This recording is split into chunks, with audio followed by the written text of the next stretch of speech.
북한 전역이 패닉에 빠졌습니다. 국경 경비대 전개 7명이 한밤중에 흔적도 없이 사라졌습니다. 그들은 상위 1%만 선발되는 특급 부대원이었고 평양에서도 이름이 오르내리던 핵심 인물들이었습니다. 사건 직후 보위부는 전면 비상령을 내렸습니다. 국경은 즉시 봉쇄됐고 관련 가족들에게는 멸족에 준하는 조사가 떨어졌습니다. 평소라면 상상도 할 수 없는 강도였습니다. 정권 내부에서도 이건 단순한 탈영이 아니다라는 경고음이 퍼졌습니다. 하지만 더 큰 충격은 그중 한 명이 극비 파일을 지니고 남쪽으로 향했다는 사실이었습니다. 그 파일 안에는 무엇이 있었을까요? 그는 왜 이미 모든 것을 보장받던 엘리트 신분을 버리고 목숨을 걸었을까요? 보위부는 세 방향으로 추적을 펼치며 국경지대를 완전 통제했습니다. 밤새 이어진 탐조 등 연속적인 총성, 폐쇄된 이동 경로. 그러나 7명은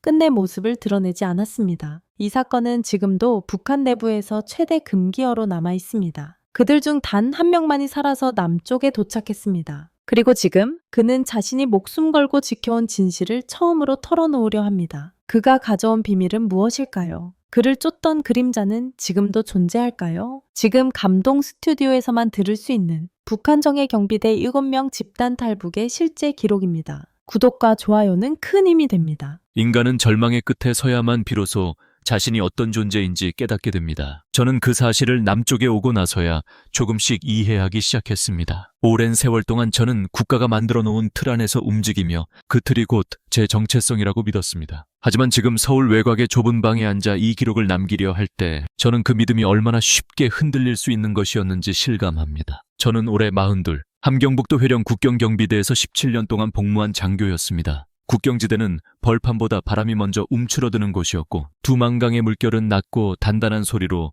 우리 발밑을 스쳤습니다. 전기가 끊기고 식량 배급이 들쭉날쭉해도 그곳의 일상은 늘 같았습니다. 우리는 매일같이 순찰했고 보고했고 의심했고 또 의심받았습니다. 보위부는 언제 어디서든 우리를 바라보고 있었습니다. 그들의 시선은 마을의 담장처럼 부대의 기둥처럼 항상 제 주변에 붙어 있었습니다. 저는 그 속에서 살아남기 위한 법칙을 자연스럽게 배웠습니다. 말을 아끼고 고개를 숙이고 눈을 피하고 명령의 앞뒤를 묻지 않는 일. 이 네 가지는 제가 스스로를 지키는 방법이었습니다. 그렇게 살다 보면 어느 순간 자기 생각도 사라지고 행동은 몸이 알아서 움직이게 됩니다. 사람이 아니라 하나의 기능이 된 듯한 감각이었습니다. 하지만 한편으로는 제 안에서 끊임없이 작은 균열이 자라나고 있었습니다. 초소 옆에서 얼어붙어가는 밤하늘을 보며 가끔 이런 생각이 스쳤습니다. 이게 정말 내가 원한 삶일까? 이 경계 하나를 지키는 것이 내 존재의 모든 걸까? 그럴 때마다 저는 스스로를 다그쳤습니다. 생각하지 마라. 생각은 위험하다.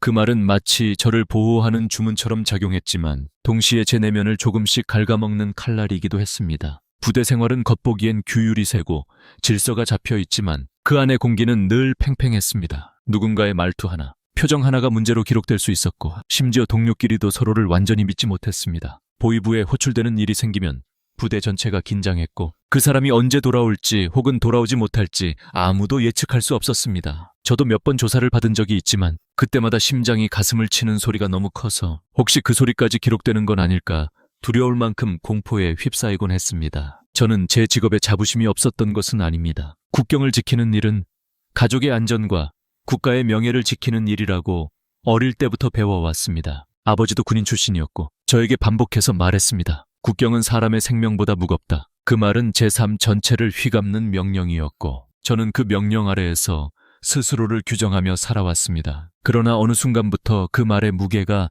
이상하게 느껴지기 시작했습니다. 정말 국경이 사람보다 무거운 걸까? 그 질문이 머릿속에 맴돌기 시작한 것은 어쩌면 끝을 예고하는 전조였는지도 모릅니다. 평양에서 내려온 상부 지시가 조금씩 변하기 시작하면서 공기는 더 차갑게 말라갔습니다. 새로운 단속 기준이 생기고 이유 없는 야간 점검이 늘어났습니다. 심지어 부대 내에서도 정기적인 사상 검열이 강화되었습니다. 저는 그 모든 변화가 일종의 준비처럼 느껴졌습니다. 무엇을 위한 준비인지 알 수 없었지만 그 준비의 끝에 제가 설 자리가 없을지도 모른다는 불길함만 점점 짙어졌습니다. 이제 와서 돌이켜보면 그 무렵부터 저는 이미 어둠 속의 문턱에 서 있었던 것 같습니다. 겉으로는 아무 일도 없는 것처럼 보였지만 제 내부에서는 작은 파열음이 계속 울리고 있었습니다. 누구에게도 말하지 못한 질문들, 누구에게도 보여줄 수 없는 두려움들, 그것들이 제 삶의 틈을 조금씩 벌렸고 결국 제가 감당할 수 없는 속도로 무너져 내리기 시작했습니다. 지금 이 글을 쓰며 저는 스스로에게 다시 묻습니다.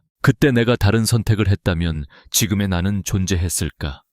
그 질문은 여전히 답을 주지 않지만 적어도 한 가지는 분명합니다. 그 밤의 선택이 없었다면 저는 지금 숨을 쉬고 있지 못했을 것입니다. 여기 나만의 조용한 방에서 저는 드디어 그 첫 장을 열어보려 합니다. 이 기록은 더 이상 숨길 수 없는 제 과거의 그림자이자 동시에 제가 인간으로 남기 위해 붙잡아야 했던 마지막 조각입니다. 당신이 이 이야기를 듣는다면 제 두려움도 함께 견뎌주기를 바랍니다. 제가 과거를 떠올릴 때면 가장 먼저 떠오르는 것은 조용한 국경 마을의 아침 냄새입니다. 연기가 천천히 굴뚝에서 올라가고 마당에서는 누군가 양동이에 물을 길어 나르며 하루를 시작하곤 했습니다. 회령의 겨울은 혹독했지만 그 안에도 묘한 평온함이 있었습니다. 사람들은 각자의 자리에서 맡은 일을 반복하며 살아갔고 저도 그 흐름 속에서 특별한 의심 없이 제 역할을 이어갔습니다. 저는 결혼도 했고 아들 하나를 두고 있었습니다. 부대에서 돌아와 집에 들어서면 아들이 작은 발로 달려와 안기곤 했습니다. 그 순간만큼은 모든 통제와 보고, 명령과 감시를 잠시 잊을 수 있었습니다. 아내는 늘 말수가 적었지만 제 군복을 조용히 털어주며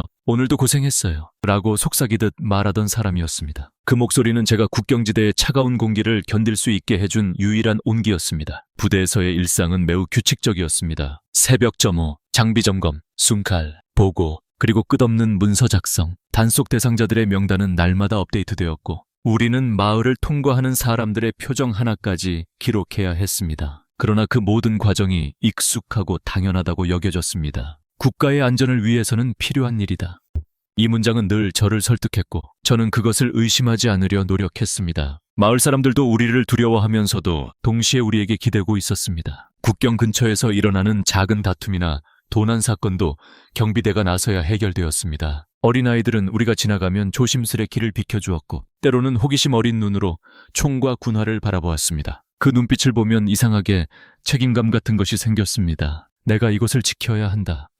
그 생각은 의무라기보다 누군가 나를 필요로 한다는 감각에 가까웠습니다. 하지만 그 평온함 속에도 보이지 않는 균열이 아주 오래전부터 존재하고 있었습니다. 전력 사정은 갈수록 나빠졌고 배급소에서는 밀가루와 옥수수 가루의 비율이 점점 바뀌었습니다. 마을 사람들은 이런 변화를 익숙한 체념으로 받아들였지만 경비대의 눈으로 보면 상황은 분명히 긴장되고 있었습니다. 밤마다 강 건너 중국 쪽의 불빛은 점점 더 밝아졌고 그 대비는 우리 삶과 세계가 얼마나 고립되어 있는지 명확히 보여주었습니다. 가끔 저는 아들에게 묻고 싶었습니다. 너는 언젠가 이곳을 떠나고 싶다고 생각한 적이 있니? 하지만 그런 질문조차 위험하다는 걸 알았기 때문에 저는 입을 다물고 그저 아들의 손을 조금 더 꽉 잡았습니다. 아들은 아무것도 모른 채 아빠, 눈사람 만들러 가요? 하고 웃었습니다. 그 웃음 속에는 두려움도 의심도 경계도 없었습니다. 그 순수함이 제게는 종종 무거운 짐이 되기도 했습니다. 저는 그 아이에게 무엇을 물려줄 수 있을까? 저 자신도 모르는 미래를 어떻게 설명할 수 있을까? 부대에서는 하루에도 몇 번씩 상부 지시가 내려왔습니다. 어떤 날은 국경 감시를 강화하라는 명령,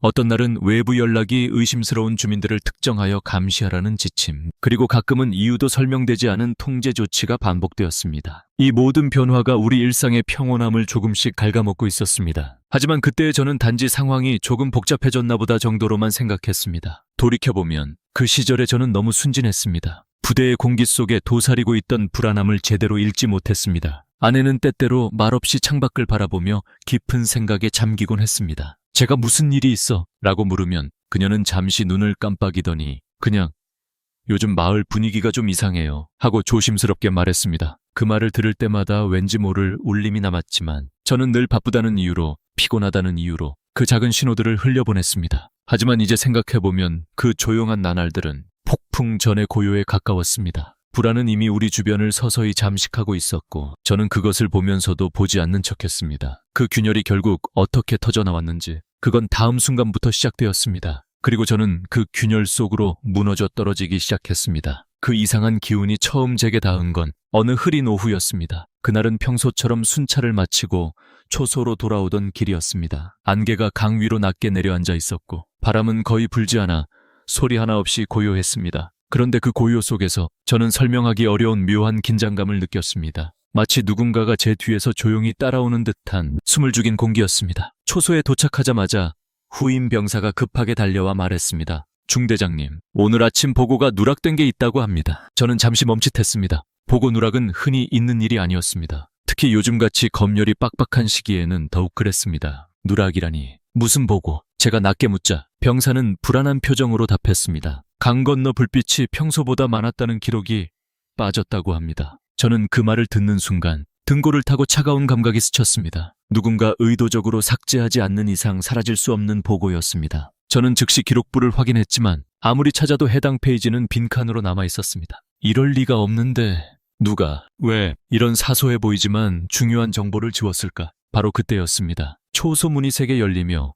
보이부 군복을 입은 사나운 얼굴의 남자 2명이 들어왔습니다. 저는 반사적으로 허리를 펴고 인사했습니다. 무슨 일로 오셨습니까? 그들은 인사도 받지 않은 채 방안을 훑어보았습니다. 오늘 새벽 보고에 오류가 있다고 들었습니다. 그 말투는 이미 누군가를 범인으로 정해놓은 사람의 것이었습니다. 저는 침착하게 설명하려 했지만 그들의 눈빛은 제게 말할 기회를 주지 않았습니다. 그들은 초소 구석구석을 수색했고 기록부를 집어들더니 페이지를 넘기며 중얼거렸습니다. 이상하군. 이런 누락이 여기서 나올 이유가 없는데. 그리고 시선은 자연스럽게 제 얼굴 쪽으로 향했습니다. 잠시 숨이 멎을 만큼의 침묵이 이어졌습니다. 그 순간 저는 깨달았습니다. 작은 누락 하나가 얼마나 위험한 의심으로 번질 수 있는지. 보위부에게 실수라는 단어는 존재하지 않았습니다. 그들에게 누락은 곧 의도, 의도는 곧 혐의, 혐의는 곧 처벌로 이어졌습니다. 검열이 끝난 뒤 저는 후임 병사를 따로 불러 조용히 물었습니다. 정확히 누가 보고를 작성했지? 병사는 눈을 흔들며 대답했습니다. 윤상병이 했습니다. 그런데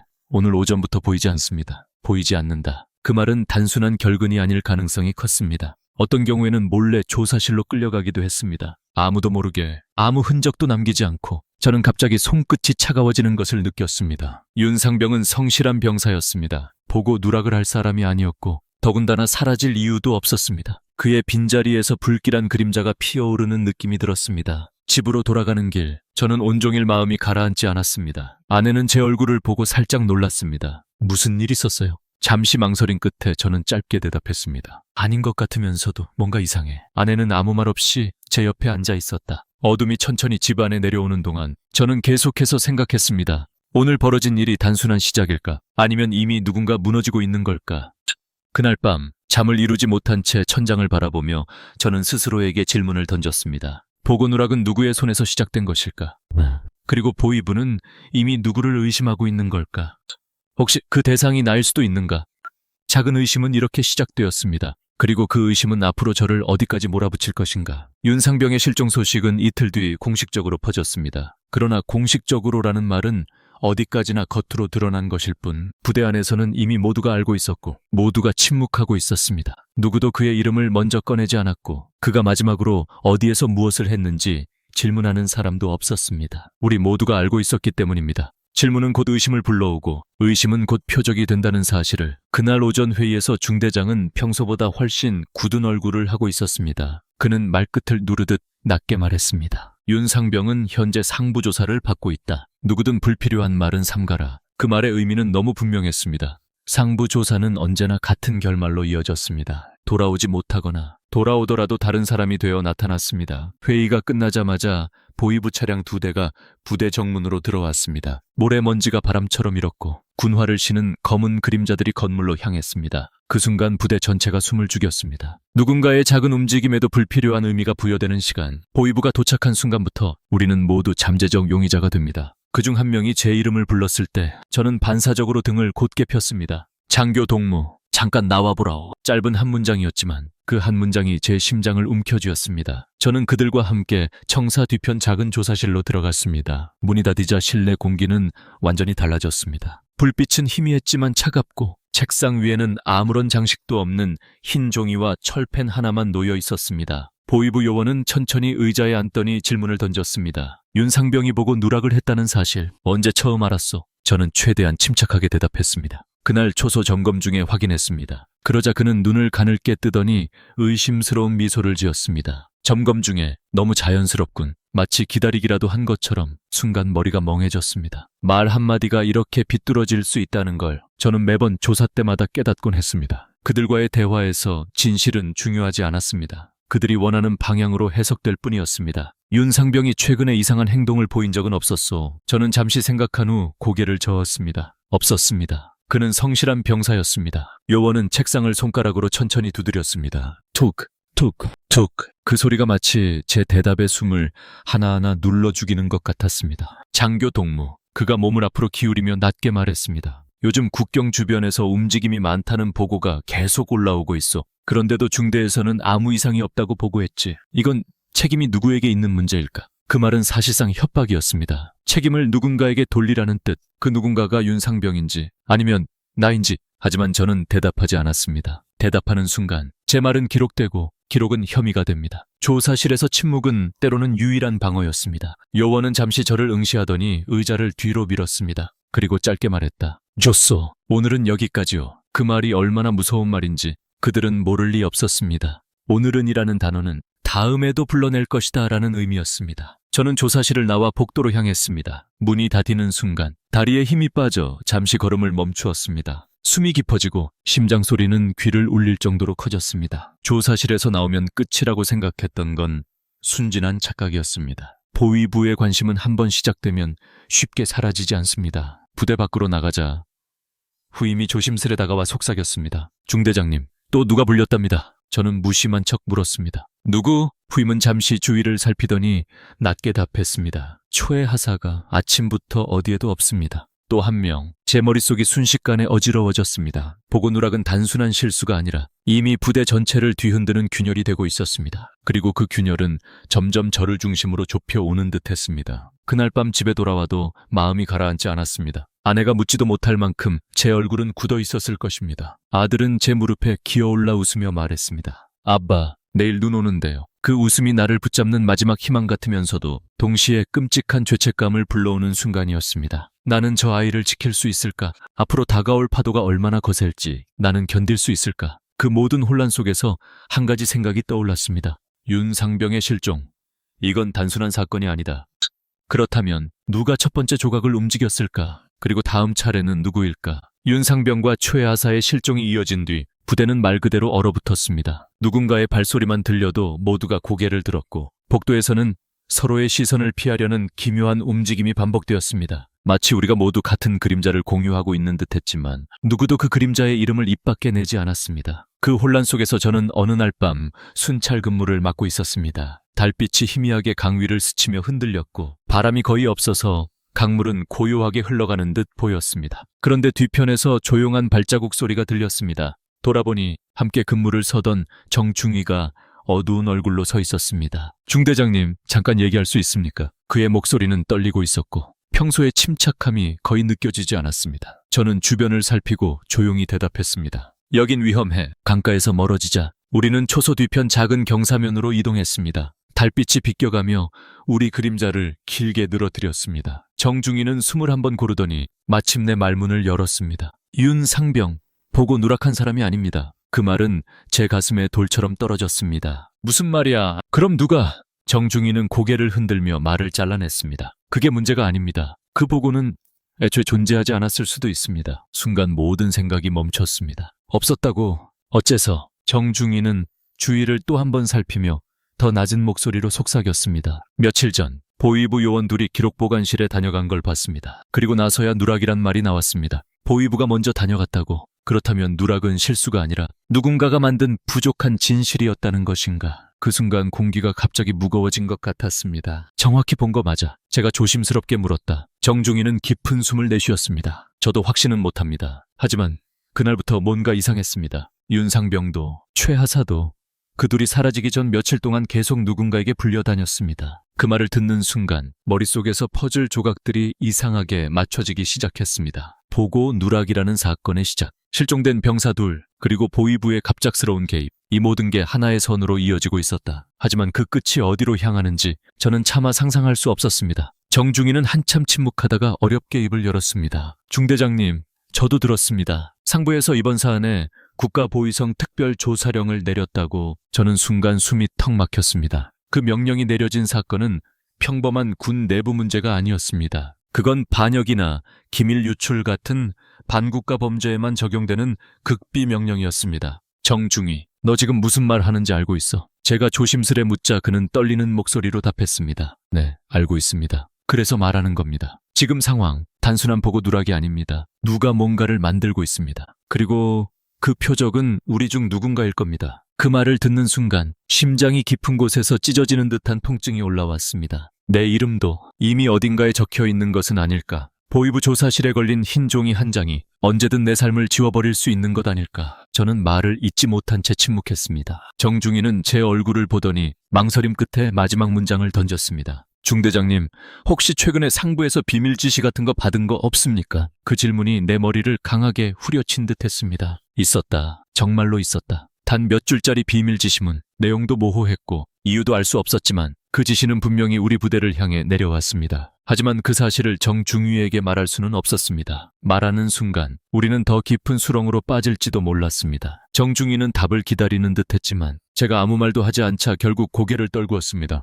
알겠습니다. 너무 깊이 묻지는 않겠습니다. 그가 돌아서는 모습을 보며 저는 온몸이 서서히 떨리기 시작했습니다. 그동안 제가 당연하다고 여겼던 모든 것들이 조용히 무너지는 소리가 들리는 듯했습니다. 그리고 그 순간 한 가지 사실이 분명해졌습니다. 누군가가 우리를 향해 덫을 놓고 있다. 그 덫이 언제 누구에게 닿을지 알 수 없다. 그렇다면 그 칼날은 결국 어디를 향하고 있는 걸까? 혹시 이미 내 목에도 겨눠져 있는 것은 아닐까? 보위부의 조사는 갈수록 치밀해졌고 부대의 공기는 더 이상 견딜 수 없을 만큼 무겁게 가라앉았습니다. 누군가의 발걸음 소리는 항상 불길하게 들렸고 복도 끝에서 들리는 문 닫히는 소리조차 마치 누군가의 운명이 결정되는 신호처럼 느껴졌습니다. 그 무렵부터 저는 매일 아침마다 같은 생각을 되풀이했습니다. 오늘은 누가 사라질까? 그 질문이 습관처럼 떠올랐습니다. 그리고 어느 날 그 질문의 답이 제 자신일지도 모른다는 확신이 들기 시작했습니다. 그날 아침 부대로 도착하자마자 중대장이 저를 불렀습니다. 그의 얼굴에는 전날보다 더 짙은 그늘이 드리워져 있었습니다. 잠깐 이야기 좀 하지. 그 말투는 평소와 달랐고 저는 이미 심장이 옥죄어 오는 걸 느꼈습니다. 우리는 아무도 없는 회의실로 들어갔습니다. 문이 닫히자 중대장은 조용히 의자에 앉은 뒤 제 얼굴을 오래 바라보았습니다. 그리고 낮지만 단단한 목소리로 말했습니다. 상부에서 너를 조사 대상자에 포함했다. 순간 숨이 멎는 듯했습니다. 그러나 그는 말을 멈추지 않았습니다. 하지만 나는 네가 그런 일에 연루될 사람이라고 생각하지 않는다. 문제는 지금 이 상황에서 누가 누구를 지켜줄 수 있겠냐는 거다. 저는 천천히 숨을 들이켰습니다. 중대장님, 저는 아무것도 하지 않았습니다. 그는 고개를 끄덕였지만 그 표정은 더 무겁게 내려앉았습니다. 그걸 내가 안다고 해서 보위부가 믿어줄까? 그 말은 곧 통보였습니다. 진실은 중요하지 않다. 의심이 시작되면 누구라도 희생될 수 있다. 그는 잠시 침묵하다가 갑작스럽게 목소리를 낮추었습니다. 내 가족은 잘 지내고 있지? 그 질문에서 저는 명확한 경고를 느꼈습니다. 나만이 위험한 것이 아니다. 조금만 삐끗하면 나 때문에 가족도 위험에 빠질 수 있었다. 중대장님, 제가 어떻게 해야 합니까? 제 목소리는 거의 들리지 않았습니다. 그는 아주 조심스럽게 그러나 분명하게 말했습니다. 지금 상황에서 살아남는 길은 두 가지다. 첫째, 모든 조사에 순순히 응하고 운에 맡기는 것. 둘째, 그는 잠시 말을 끊고 주변을 살폈다. 너 스스로 위험에서 벗어나는 것. 그 말은 사실상 금기어였다. 하지만 저는 이해했습니다. 그가 하고 싶은 말은 단 하나였습니다. 도망쳐라.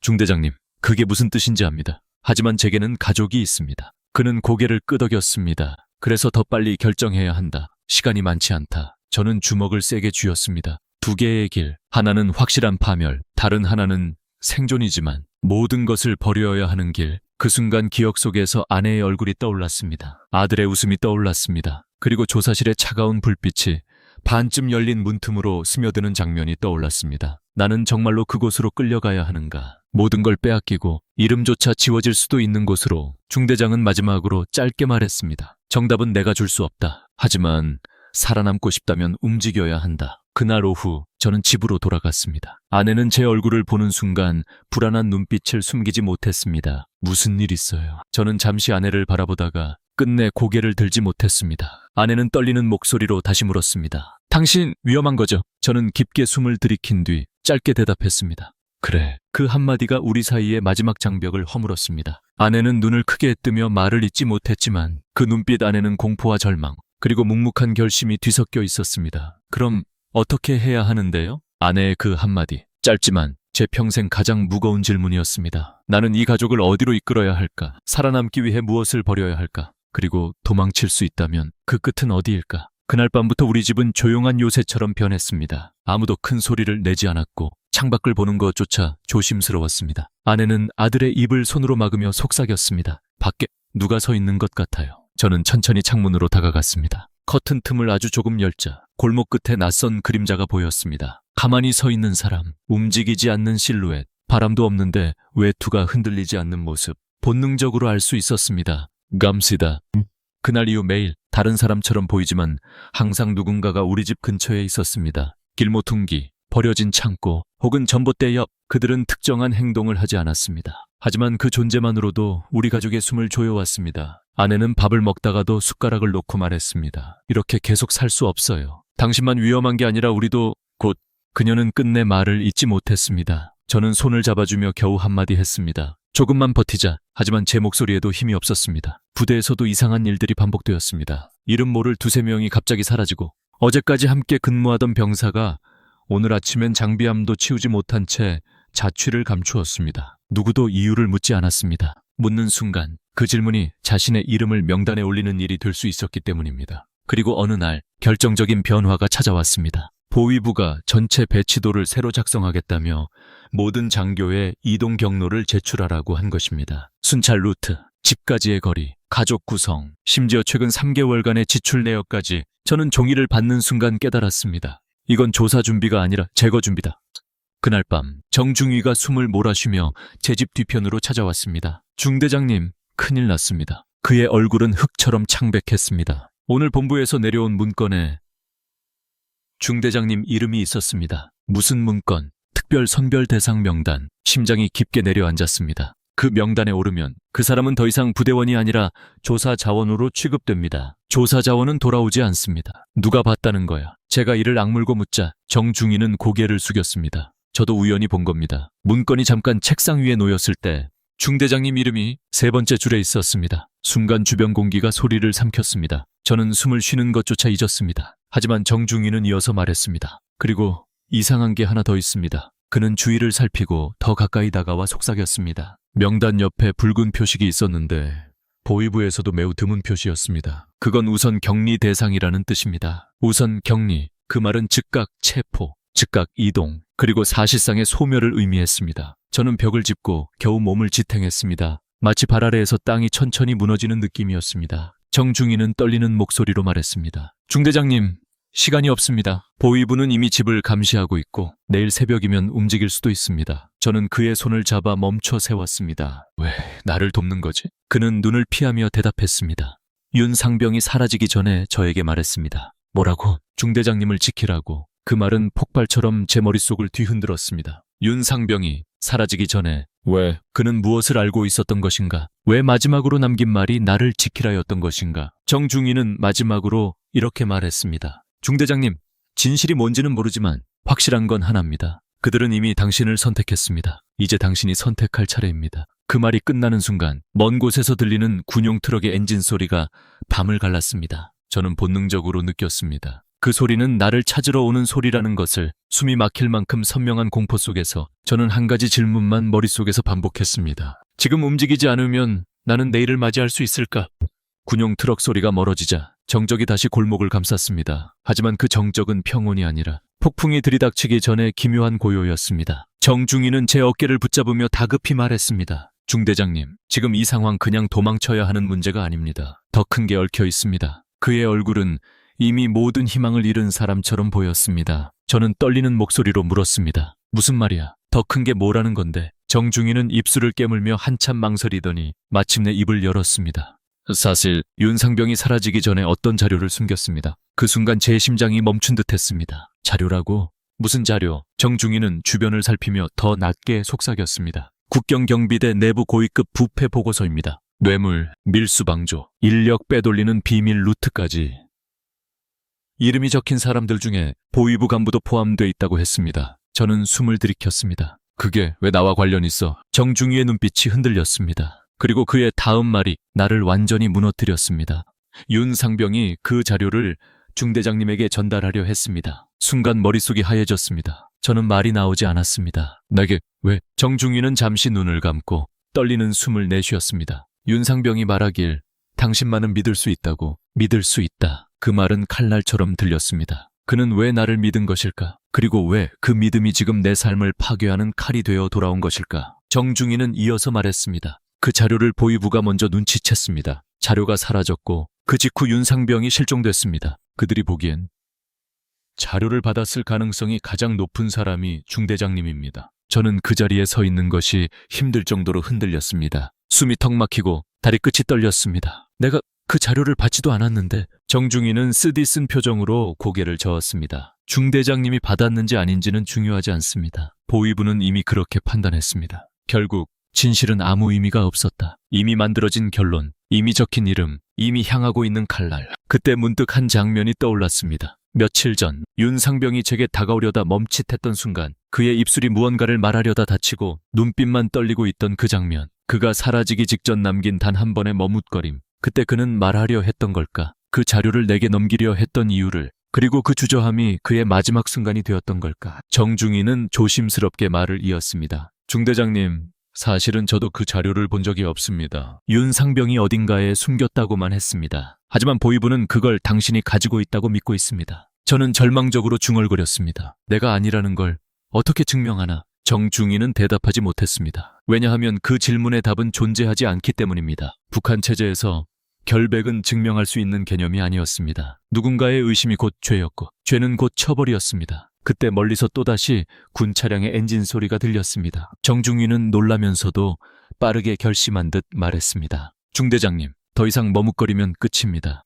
보위부는 자료 회수라는 명분이 생기면 바로 집을 급습합니다. 자료 회수, 그 말이 곧 체포를 의미했다. 정중위는 제 팔을 꽉 잡았습니다. 자료가 없다는 걸 설명해도 소용없습니다. 그들은 이미 가지고 있는 자를 정했고 그게 바로 중대장님입니다. 제 귀에 그의 마지막 문장이 깊이 박혔습니다. 그들을 피하지 않으면 살아남지 못합니다. 뒤이어 들리는 또렷한 발걸음 소리, 철문 너머로 번지는 손전등 빛, 어둠 속에서 서서히 나를 향해 다가오는 그림자들. 그 순간 나는 깨달았습니다. 내가 지금까지 믿어온 모든 규율과 충성이 이제는 나를 살해야 하는 올가미가 되어버렸다는 것을. 그리고 더 큰 진실 하나가 또렷하게 드러났습니다. 나는 누군가의 죄를 뒤집어 쓴 희생양으로 선택된 것이다. 정중위와 헤어진 후 저는 숨을 깊게 들이마셨지만 가슴은 가라앉지 않았습니다. 모든 소리가 크게 들렸고 모든 그림자가 제 이름을 속삭이는 듯했습니다. 돌아서는 순간부터 제 앞에 놓인 길은 단 하나뿐이라는 것을 알고 있었습니다. 도망쳐야 한다.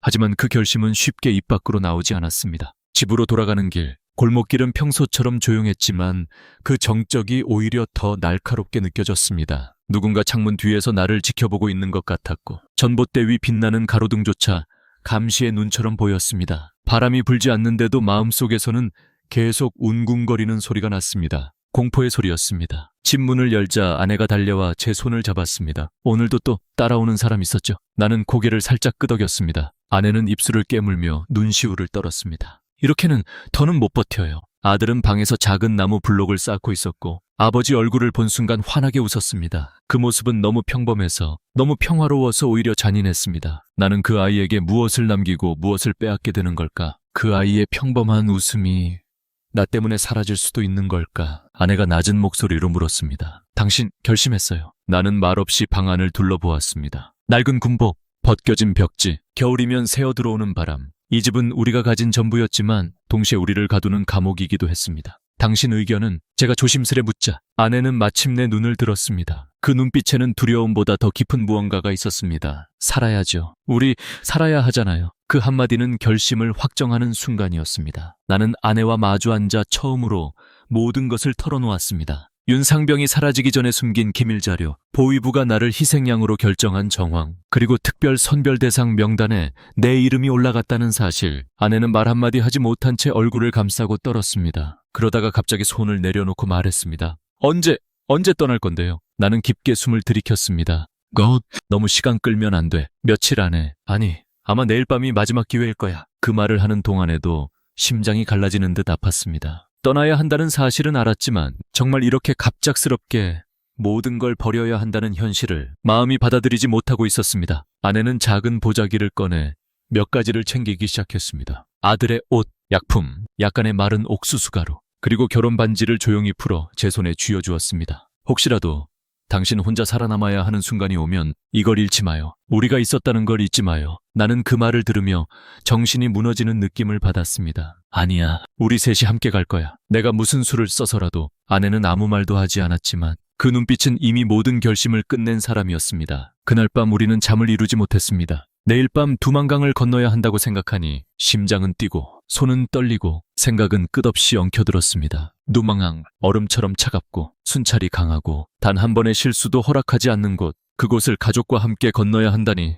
나는 정말 그 위험을 견딜 수 있을까? 하지만 보위부의 손에 붙잡히는 것보다 더 나쁜 건 없었습니다. 차라리 강물에 몸을 던지는 게 나을 정도로 나는 깊은 밤, 집 뒤편에 숨어있는 정중이를 다시 만났습니다. 그는 작은 손전등으로 바닥을 비추며 속삭였습니다. 내일이다. 새벽 2시, 북서쪽 초소 뒤편으로 가라. 그 시간에 경계가 가장 약해진다. 다른 병사들은 내가 맡아서 비우겠다. 하지만 올해는 못 버틴다. 나는 고개를 끄덕이며 마지막으로 확인했습니다. 정중이, 왜 이렇게까지 하는 거지?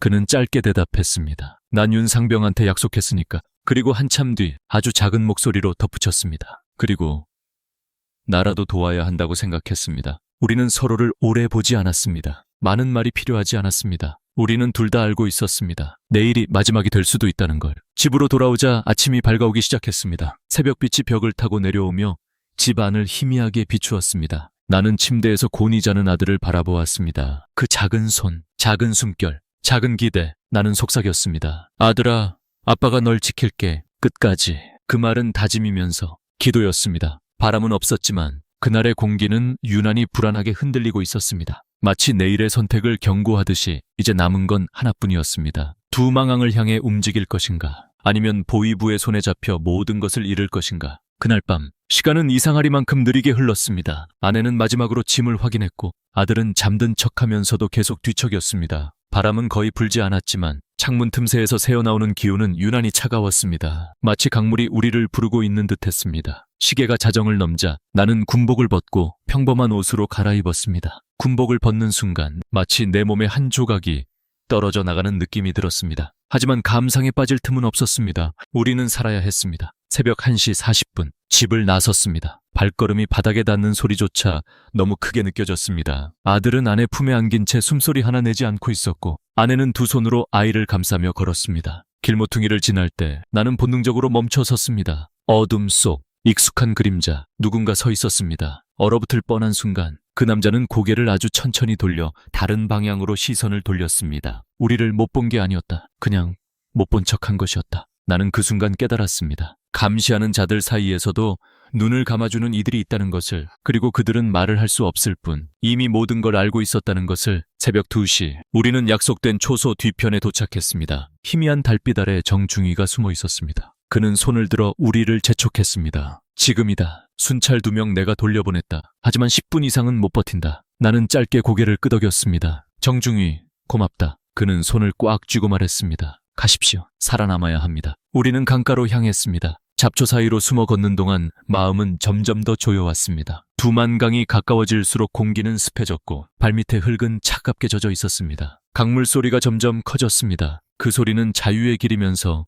동시에 죽음의 경고 같았습니다. 강가에 다다르자 아내가 작은 숨을 토했습니다. 물이 너무 차요. 나는 아들을 품에 안고 강물을 살폈습니다. 물결은 잔잔했지만 깊었고 어두웠고 잔혹했습니다. 순찰 초소에서 새어나오는 희미한 빛이 강 표면에 흔들렸습니다. 지금 건너야 해. 나는 떨리는 목소리로 말했습니다. 아내는 고개를 끄덕였지만 두 눈이 깊이 흔들리고 있었습니다. 첫 발을 물속에 넣는 순간 창이가 뼛속까지 파고들었습니다. 강물은 칼날 같았습니다. 다리에 감기는 차가운 물결이 마치 우리를 끌어당기려는 듯했습니다. 우리는 천천히 그러나 단호하게 강 속으로 들어갔습니다. 허리까지 물이 차오르자 아내는 이를 꽉 물었습니다. 아들은 무서움에 몸을 움츠렸지만 울지 않았습니다. 나는 그 작은 몸을 가슴에 꼭 붙였습니다. 그때 순찰 초소에서 갑자기 불빛이 번졌습니다. 손전등, 그리고 짧은 외침. 거기 누구야? 순간 시간이 멈춘 듯했습니다. 아내의 손이 내 옷을 잡아당겼고 나는 본능적으로 몸을 숙였습니다. 불빛이 강물 위를 스쳤습니다.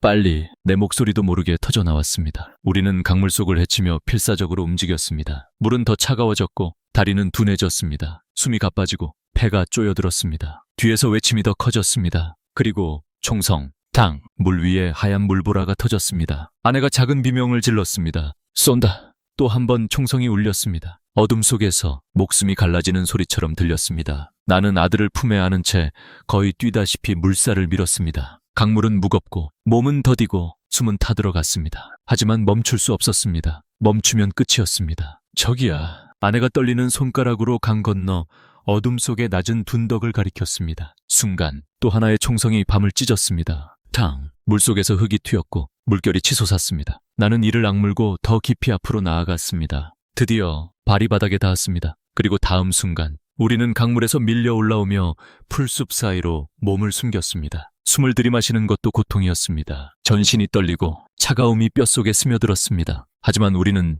살아있었다. 그 순간 강 저편에서 손전등 빛이 산처럼 흔들렸습니다. 그들은 계속 우리를 찾고 있었습니다. 그 빛이 강물 위를 가르는 광경을 보며 나는 한 가지 생각만 떠올렸습니다. 이제 돌아갈 길은 없다. 강을 건넌 직후 우리는 풀숲 속에 웅크린 채 한동안 움직일 수 없었습니다. 찬물에 오래 있었던 탓인지 손이 굳어 있었고 가슴은 공기를 제대로 들이마시지 못한 채 계속 크게 요동쳤습니다. 아내는 아들을 품에 안고 조용히 울고 있었습니다. 소리를 내지 않기 위해 입술을 꽉 깨문 채 나는 떨리는 손으로 아들의 등을 쓸어내렸습니다. 아들의 몸은 얼음처럼 차가웠지만 작은 숨결이 느껴졌습니다. 살아있다. 그 사실 하나만으로도 다리에 힘이 풀려 주저앉을 뻔했습니다. 그러나 안도의 순간은 길지 않았습니다. 강 너머에서 여전히 손전등 불빛이 흔들리고 있었고 순찰병들의 외침이 희미하게 들려왔습니다. 그 음성은 물결에 실려 마치 우리 바로 뒤에서 속삭이는 것처럼 또렷했습니다. 정중위의 말이 떠올랐습니다. 북쪽으로 걸음을 돌리는 순간 끝입니다. 그래서 우리는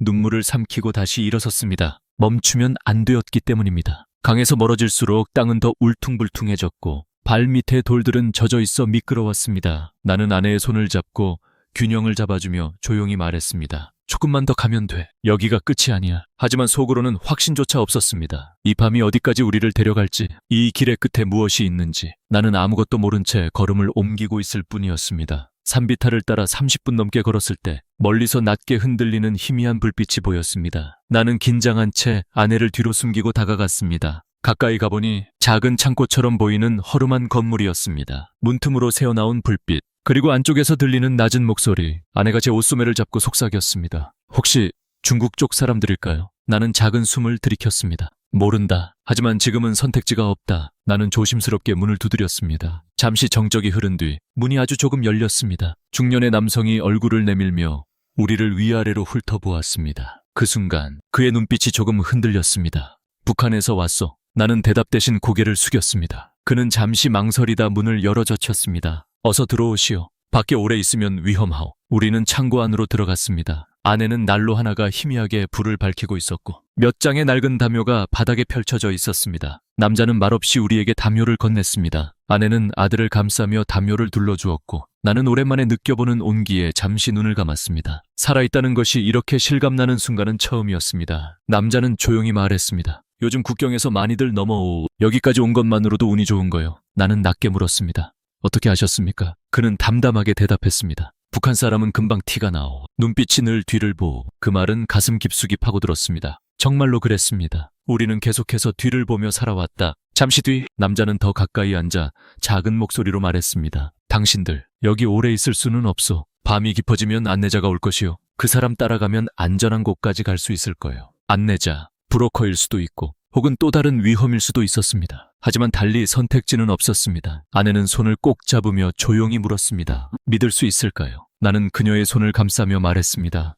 이제 믿지 않으면 앞으로 갈 수가 없어. 시간이 흘러 창고문이 조용히 열렸습니다. 검은 모자를 쓴 남자가 모습을 드러냈습니다. 그는 우리를 보고 짧게 말했습니다. 갑시다. 오래 머물면 위험해. 우리는 다시 어둠 속으로 걸어 들어갔습니다. 하지만 이번엔 조금 달랐습니다. 두려움은 여전했지만 그 두려움 너머에 아주 작은 희망이 생겼습니다. 아내는 아들의 머리를 쓰다듬으며 속삭였습니다. 조금만 버티자. 이제 조금만 더. 그리고 저는 마음속으로 되뇌었습니다. 우리는 아직 끝이 아니다. 살아야 한다. 어떤 대가를 치르더라도. 지금 이 글을 쓰고 있는 곳은 서울 외곽의 작은 방입니다. 창문을 열면 전혀 낯선 냄새가 들어오고 아이들은 거리에서 자유롭게 뛰어다니며 웃음소리를 냅니다. 그 소리는 북한에서 한 번도 들어본 적 없는 억눌리지 않은 웃음이었습니다. 나는 가끔 이 조용한 방 안에서 스스로에게 묻습니다. 정말 여기까지 온 걸까? 정말 내가 살아남은 걸까? 탈북의 밤은 아직도 꿈결처럼 남아있지만 두 망항의 차가운 물결과 총성의 잔향은 여전히 내 안에서 울립니다. 그 소리들은 나를 괴롭히기도 하지만 동시에 내가 다시 태어났다는 증거이기도 합니다. 남쪽에 도착해서 처음 들었던 말은 이제 안전합니다. 당신은 살아남았습니다. 라는 말이었습니다. 그 말을 듣는 순간 나는 무너져 울어버렸습니다. 북한에서는 울면 위험했기 때문에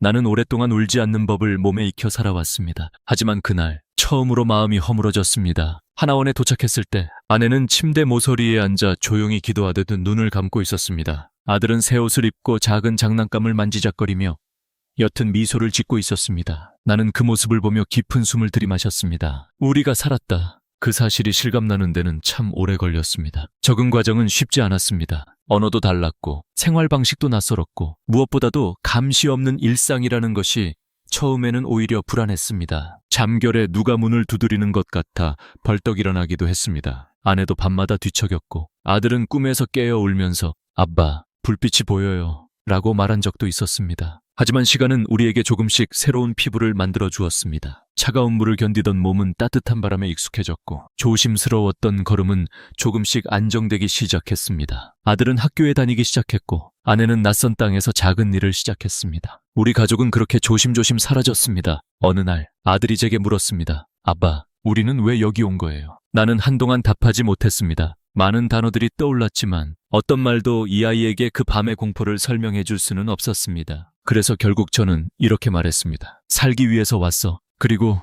너를 지키기 위해서. 아들은 그 말을 듣고 잠시 생각하더니 고개를 끄덕였습니다. 응, 아빠가 지켜줬구나. 그 말이 그렇게나 가볍고 따뜻한 목소리로 들릴 줄 몰랐습니다. 나는 그 순간 그 어떤 상보다 더 큰 위로를 받았습니다. 지금도 북한에서 누군가는 밤마다 강물을 바라보며 고민하고 있을 것입니다. 누군가는 두려움 때문에 한 발짝도 떼지 못할 것이고 누군가는 이미 모든 것을 잃고 절망 속에 앉아 있을지도 모릅니다. 나는 그들의 마음을 너무 잘 압니다. 왜냐하면 나도 그곳에서 수없이 흔들렸기 때문입니다. 그러나 한 가지는 확실합니다. 사람은 자신이 두려워하는 것에서 도망치는 것이 아니라 자신이 사랑하는 것을 지키기 위해 도망칩니다. 그것이 내가 내린 결론입니다. 오늘 이 평온한 방에서 나는 다시 한번 마음속으로 다짐합니다. 내가 살아남은 이유를 잊지 말자. 그리고 독자에게 조용히 건넵니다. 두려움이 삶을 막을 때 우리를 움직이게 하는 건 언제나 사랑이었다.